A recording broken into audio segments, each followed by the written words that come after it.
दोस्तों मेरा नाम है अशोक कुमार और आप इस वक्त देख रहे हैं इंडियन न्यूज डे। इस वक्त हम आजमगढ़ में हैं। श्रेया तिवारी का जिस तरीके से मामला बहुत तेजी से पूरे भारत में गरमाता जा रहा है और एक मां अपने आंखों में आंसुओं को सैलाब लेकर हर जगह दर दर भटक रही है। और मेरे सामने विवेक पांडे जी हैं। ये संगठन चलाते हैं, लोगों के न्याय के लिए लड़ते हैं और ये अब बताएंगे क्योंकि श्रेया तिवारी के मामले में मैं कहूँ तो ज़्यादा इनको नॉलेज है। और श्रेया तिवारी को ये प्रकरण लगभग आज 14-15 दिन हो गया। इस रियल फैक्ट हकीकत क्या हो सकता है? जिस तरीके से बताया जा रहा है कि प्रिंसिपल ही ठीक है और ये लोग मतलब मैं कहूँ तो धरना वगैरह दे रहे हैं, मतलब रियल क्या है? देखिए, किसी को धरना देना, किसी को आंदोलन करने की शौक़ नहीं चढ़ी होती। पहली बात मैं आपको बता देना चाहता हूँ। वहीं दूसरी चीज़ बता देना चाहता हूँ कि आजमगढ़ की बिटिया, हम सभी की बिटिया श्रेया तिवारी हम सभी के बीच में नहीं रही, जिसका कारण उस विद्यालय का प्रशासनिक तबका रहा। जो भी उसके साथ हुआ, 40 मिनट का जो वक्त था, जो ऑफिस में वक्त बिताया गया, उस 40 मिनट का जो बंद कमरे में उसके साथ जो भी हुआ, जिस भी तरीके की प्रताड़ना हुई, उसकी वजह से जो भी रीज़न रहा, उसकी वजह से वो बिटिया जाती है, उसको प्रिंसिपल ऑफिस के बाहर खड़ा किया जाता है। उसको जो भी समझ में आता है वो दौड़ के जाती है और अपने आप को ख़त्म कर लेती है। आप समझ सकते हैं कि कोई एक बिटिया जो सोमवार का व्रत रख करके विद्यालय कैंपस में आ रही हो और ऐसा क्या हो गया उसके साथ कि वो मरने का डिसीजन ले ली। अब ये सवाल है ना कि आप बताइए ना कि कोई व्यक्ति अपने जीवन की लीला को कब समाप्त करना चाहता है, कब अपने आप को ख़त्म करना चाहता है, ये सवाल है मेरा। आप पूछिए ना, आप बताइए कि ऐसे कोई मर जाएगा? ऐसे कोई नहीं मरता। कुछ तो हुआ होगा, कुछ तो देखिए इसके पीछे देखिए कुछ तो हुआ था जिसकी वजह से वो बिटिया चली गई। और कुछ होने के बाद ही जो आजमगढ़ के एसपी ने जो जांच, प्रथम दृष्टया जो जांच करी, उस जांच में उन्होंने पाया और उन्होंने गिरफ्तार करके उन दोनों लोगों को जेल भेज दिया। लेकिन देखे होंगे किस प्रकार से इन शिक्षा माफियाओं को ये बात गले से नहीं नीचे आया कि ये किसी को भी मौत के घाट उतार दें, किसी को भी टॉर्चर कर दें, किसी के साथ अन्याय कर दें, किसी के साथ दुराचार कर दें, किसी के साथ ये कुछ भी कर दें, लेकिन ये इनका एक मानक है कि इनको जेल नहीं होना चाहिए। क्यों नहीं होना चाहिए? क्योंकि ये लूट खसोट में नंबर 1 के दायरे में आते हैं। देखिए, एक बात आपको कहना चाहता हूँ, जब देश भ्रष्टाचार मुक्त की बात की जा रही हो और प्रदेश में गुंडा माफियाओं के खिलाफ उत्तर प्रदेश के मुख्यमंत्री जी का बुलडोजर चल रहा हो, तो उन माफियाओं में जो प्रथम माफिया माना गया है जमीन के व्यवसायी, भूमाफिया माने गए हैं। भूमाफियाओं की जो लिस्ट निकाली जाएगी तो ये जो विद्यालय भी हैं, ये भी भूमाफियाओं से कहीं ना कहीं जो इनका स्थान है ऊपर है। तो इनके ऊपर कब बुलडोजर चलेगा? शिक्षा व्यवस्था की आड़ में होने वाले भ्रष्टाचार की नीति को कब उजागर होगा? क्या हमारे और आपके घर के पैसे की लूट, हमारे आपके भावनाओं की लूट आखिर कब तक होती रहेगी?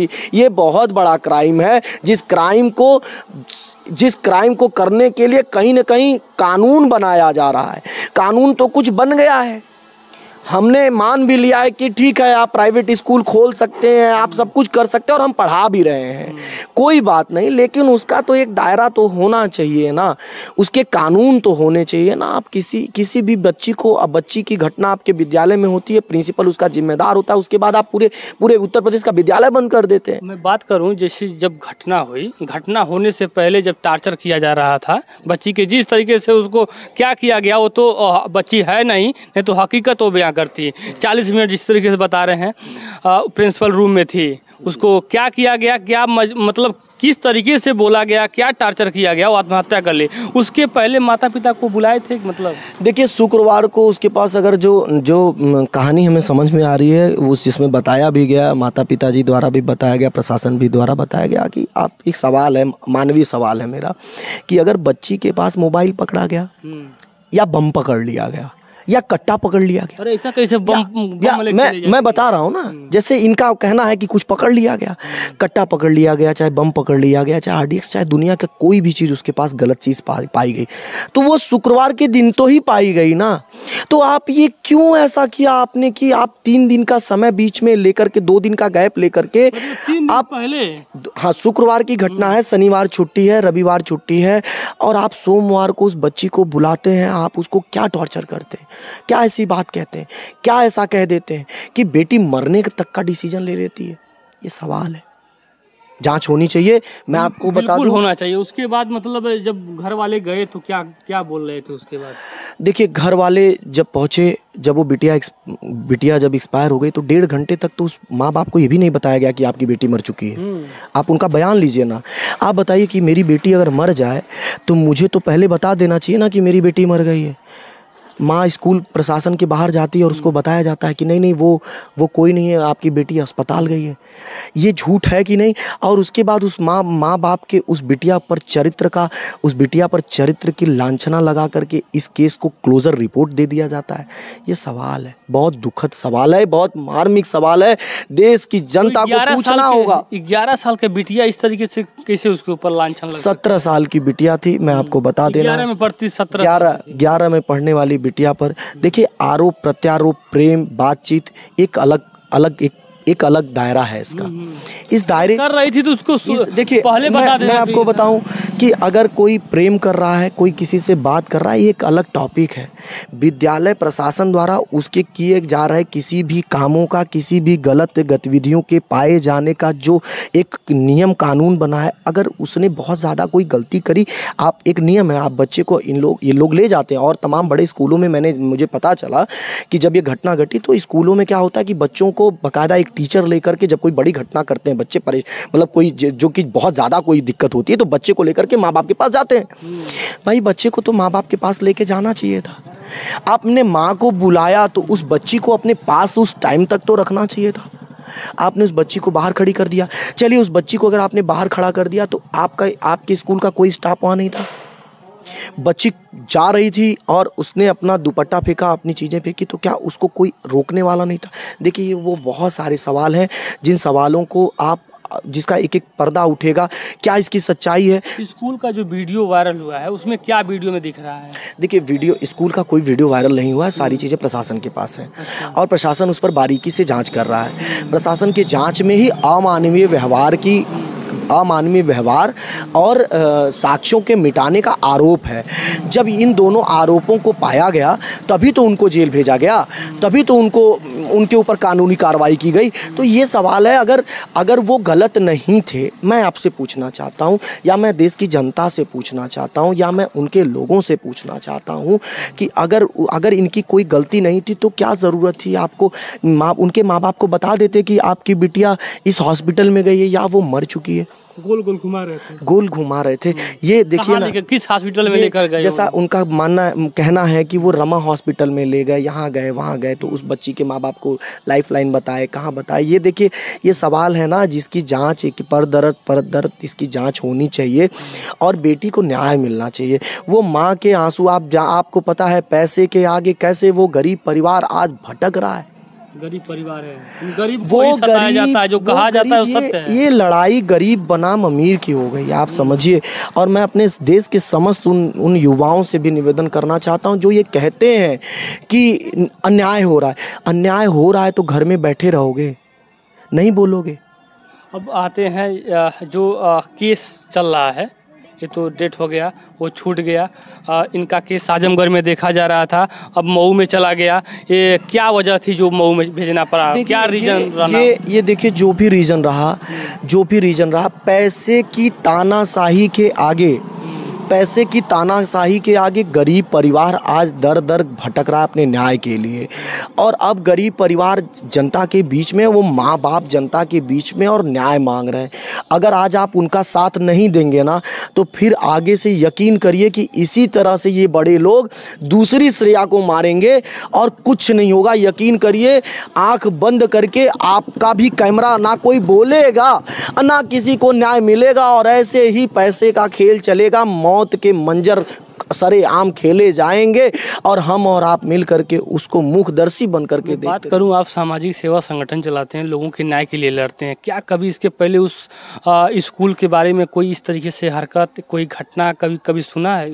देखिए, आपको मैं एक बात बता देना चाहता हूँ, हम लोग नैतिक, अपनी जो हमारी जिम्मेदारी है, जब तक परिवार हमसे, जब तक कोई व्यक्ति हमसे ये नहीं कहता है, देखिए आप हमसे जब तक कुछ कहेंगे नहीं तब तक हम आपके लिए लड़ नहीं पाएंगे। चाचा उसमें पढ़ाते थे, बताया जा रहा है, क्या सही है? देखिए उनको क्यों नहीं बताया, क्या रीजन रहा? मतलब? देखिए वो उनका दूसरा ब्रांच है। अच्छा, उनके उस स्कूल में नहीं, उस स्कूल में नहीं पढ़ाते थे, वो लड़कियों का विद्यालय था। वो जिस विद्यालय में पढ़ाते थे वो दूसरा ब्रांच था। और ये एक चीज़ मैं आपसे ये भी कहूँगा ना कि शिक्षा व्यवस्था में बहुत सारी ऐसी कमियां हैं जिसकी वजह से बच्चों की प्रताड़ना होती है। उस प्रताड़ना से बचने और बचाने की ज़रूरत है। और आज श्रेया बिटिया गई है, उसके न्याय के लिए मैदान में आई है। मैं सभी से निवेदन कर रहा हूँ, उस बिटिया के न्याय के लिए अगर नहीं लड़ेंगे ना तो फिर कोई लड़ेगा नहीं। ये विवेक की लड़ाई नहीं है, एक श्रेया की लड़ाई नहीं है। ये मत सोचिए ना ये कि मैं ही क्यों आके बोल रहा हूँ, आप क्यों नहीं बोल रहे।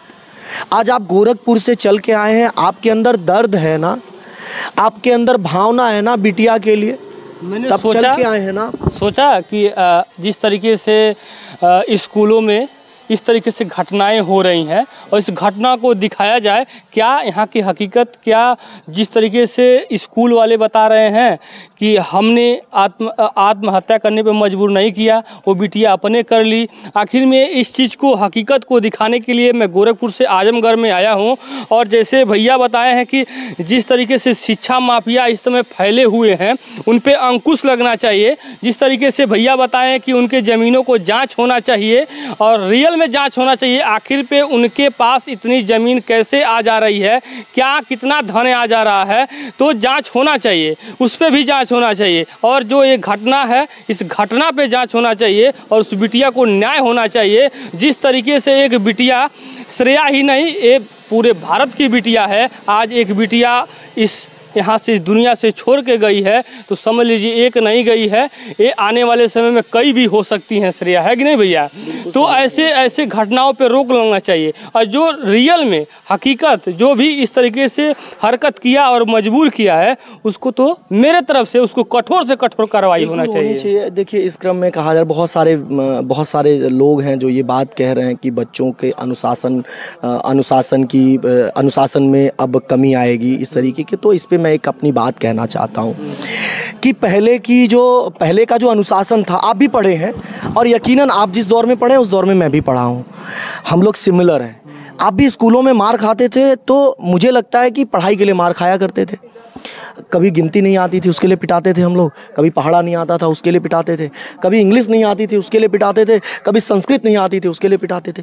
अब पता है आपको किसके लिए मारा जाता है, कैसे शिक्षा का माफियाकरण, कैसे व्यवसायीकरण किया गया है, वो मैं बताना चाहता हूँ। अब बच्चे के जूते पालिश नहीं उसके लिए मारेंगे, अब जूते थोड़े फटे हैं उसके लिए मारेंगे, अब क्लिच टाइट नहीं है उसके लिए मारेंगे, और अब अगर किताबों के कवर नहीं चढ़े उसके लिए मारेंगे, अब अगर कॉपी किताब सजे नहीं है उसके लिए मारेंगे, और अगर आपकी फीस जमा नहीं है तो उसके लिए आपको मारेंगे और क्लास से बाहर कर देंगे, बेइज्जत भी करेंगे।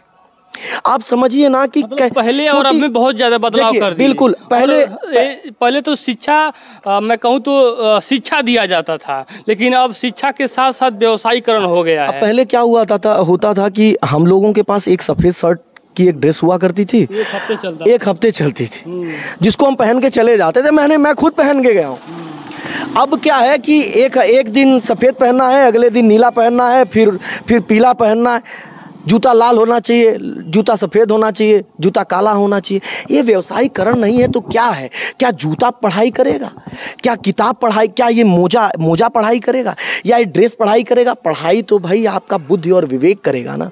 पढ़ाई के लिए पीटिए ना। मैं यकीन करिए, बहुत सारे लोग कह रहे हैं कि अब मास्टर मारने से डरेंगे। अरे देवता, आप पढ़ाने के लिए पीटिए ना, आप पढ़ाने के लिए डांटिए ना, बोलिए ना, देखिए ना कौन आके आपसे शिकायत करता है। घर वाले हम लोग के भी कहते थे और मारिए। अरे और इस तरीके से जलील कर देना उचित नहीं है। अगर जो भी टीचर इस तरीके से हरकत किया है उसका हकीकत जांच होना चाहिए, उसको जो भी कठोर से कठोर सज़ा हो, ऐसे सज़ा उसे देना चाहिए जिससे फिर कभी ऐसी श्रेया का घटना न हो। और ये आजमगढ़ ही नहीं, ये पूरे देश का मामला है, क्योंकि दिन पे दिन ये मामला बढ़ता जा रहा है। और लास्ट में जाते जाते क्या कहेंगे आप विवेक जी? देखिए, मैं यही कहना चाहता हूं अपने समस्त देशवासियों से, ये घटना गंभीर घटना है। इस घटना पर आप सभी अपनी राय दीजिए और आप समाज के बीच में उतरिए और जागरूक करिए, लोगों को बताइए कि इस तरीके का जो अमानवीय व्यवहार करने के बाद कैसे एक दिन के अंदर चार्जशीट बदल दी जाती है। श्रेया बिटिया के न्याय की मांग करिए, मेरा आप सभी से विनम्र निवेदन है। आप सभी मैं कहूँ तो सहयोग के लिए कैसे, मतलब कौन कौन से लोग आए यहाँ पे? देखिए, अब इस पर आप करेंगे तो आजमगढ़ की समस्त आम जनता इसमें सहयोग में है। इसमें मैं कोई नेता, कोई नहीं, नेता आप देखिए, चैनल पर बुलवाना चाहते हैं आप मुझसे, मैं माफ़ी चाहता हूँ, मत बुलवाइए फिर कभी। कोई नेता नहीं है, यही जनता उनको जिताई है। चलिए फिर आएगा कभी बात कर लेंगे, आएगा वो वक्त, उनका जवाब। लेकिन अब नहीं आएगा, इस दुख के घड़ी में नहीं आएगा, इस बिटिया के लिए नहीं आएगा तो कब आएगा? अब उनको जनता आ रहा है वक्त ना, 2024 जनता जवाब देगी। आएंगे वोट मांगने तो यकीन करिए ना, बहुत सारे लोगों ने डिसीजन ले लिया कि इनको अब जवाब क्या देना है। और यही नहीं, पूरे यूपी में जिनके घरों से लूट तंत्र चल रहा है ना, एक अयोध्या में एक बिटिया मरी, एक अन्याय हुआ ना। अब देखिए, इस अन्याय की लड़ाई आगे भी चलेगी। मैं चाहूँगा आप मेरा नंबर भी अपने न्यूज़ चैनल में डाल दीजिएगा, और मैं आप सभी को मैं बोल देता हूँ 9452232007। एक बार फिर सुन लें, 9452232007।